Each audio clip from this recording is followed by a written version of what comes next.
இன்றைக்கி இடியாப்பம் வச்சு ஒரு முட்டை பிரியாணி தான் பண்ண போகிறோம். சிம்பிளாக டேஸ்ட்டாக டக்குன்னு பண்ணிடலாம். இதை வாங்க எப்படி பண்ணுறதுன்னு பார்ப்போம். கடாயை பற்ற வச்சு கடாயில் நல்லா சின்ன சின்னதாக நறுக்குன எண்ணெய் ஊற்றிட்டு கொஞ்சமாக பெருஞ்சீரகம் போட்டுட்டு அதுக்கப்புறமா வெங்காயம், பச்சை மிளகா, தக்காளி எல்லாம் போட்டு நல்லா வதக்கிட்டு கொஞ்சம் புதினா இலையை நல்லா போட்டு நல்லா வதக்கிக்கணும். இதை நீங்கள் ஒரே ஒரு டைம் செஞ்சு பாருங்கள், ரொம்ப டேஸ்ட்டாக இருக்கும். சிம்பிள். கண்டிப்பாக நீங்கள் ஒரு வாட்டி ட்ரை பண்ணி பார்த்துட்டு எனக்கு ஃபீட்பேக் சொல்லுங்கள். அப்புறமா கொஞ்சம் இஞ்சி பூண்டு பேஸ்ட் சேர்த்து நல்லா வதக்கிக்கணும். வதக்கிட்டு நம்மக்கிட்ட என்னென்ன மசாலா இருக்கோ, நான் இன்றைக்கி கரம் மசாலா போட்டிருக்கேன்.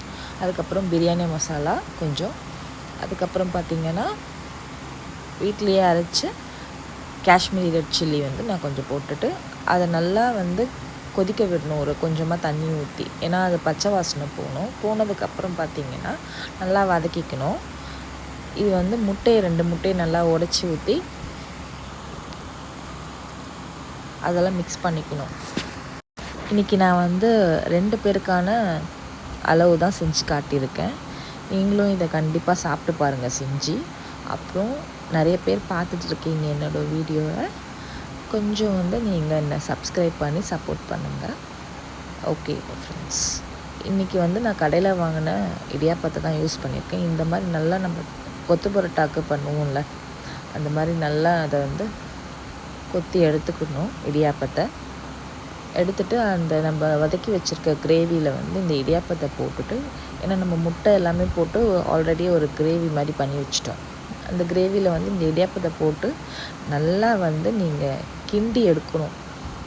அந்த கிண்டி எடுக்கிறதுல தான் அந்த இடியாப்பத்தில் எல்லாமே நம்மளுக்கு போட்ட மசாலா, முட்டை, தக்காளி, வெங்காயம் எல்லாமே மெயினாக நீங்கள் பொடி பொடியாக சாப் பண்ணி எடுத்துக்கோங்க.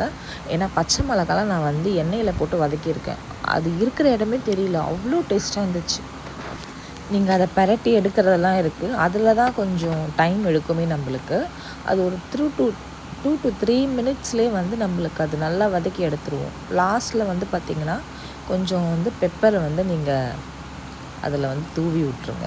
அப்போ தான் அதோடய டேஸ்ட்டே நம்மளுக்கு இன்னமும் நல்லாயிருக்கும்.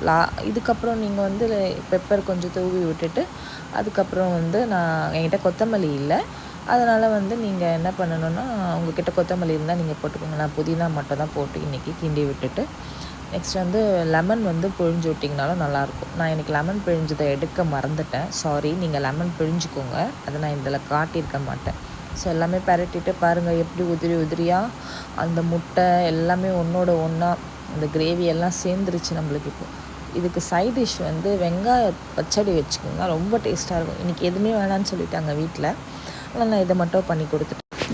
இந்த முட்டை பிரியாணி ஒரே ஒரு வாட்டி செஞ்சு பாருங்கள். நீங்களும் அடிக்கடி இந்த முட்டை பிரியாணியை செஞ்சு சாப்பிடுவீங்க.